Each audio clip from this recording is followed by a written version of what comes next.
makin sukar. Justru seperti yang dinyatakan oleh sahabat saya, Senator Tuan Pele Peter Tingum, dasar luar negara dan diplomasi Malaysia perlu bersifat dinamik tanpa menjejaskan kepentingan negara. Betul. Yang Muhammad Pele pada minggu lalu telah berhujah mengenai diplomasi dengan begitu baik sekali, dan saya rasa dengan pengetahuan yang beliau ada, beliau berkelayakan untuk menjadi ambassador atau high commissioner. Satu, mengikut pengalaman saya apabila melihat seseorang itu, dia ada kriteria yang tertentu itu, dan mempunyai ciri-ciri yang boleh menjadi satu ambassador yang terkemuka. Ya.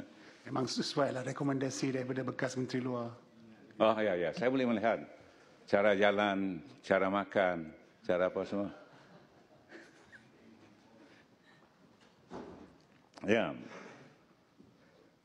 Ya, saya Yang Muhammad Pele pada minggu lalu telah berhujah mengenai diplomasi, dan dengan begitu baik sekali, dan saya rasa dengan pengetahuan yang beliau yang ada, beliau berkelayakan yang sekali. Saya ulangi oleh kerana yang penting supaya boleh didengar, dan menjadi ambassador dan juga high commissioner.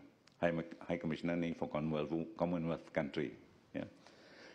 Isu perdagangan antarabangsa termasuklah ketegangan perdagangan dan menggunakan tarif di antara Amerika Syarikat dan China, isu perubahan iklim, keselamatan serantau dan antarabangsa, serta cabaran kepada sistem multilateral yang telah diamalkan semenjak Pertubuhan Bangsa-Bangsa Bersatu pada tahun 1948 lagi, dan berbagai isu lain menuntut negara untuk memastikan pengendalian secara berhemah, komprehensif dan terselaras.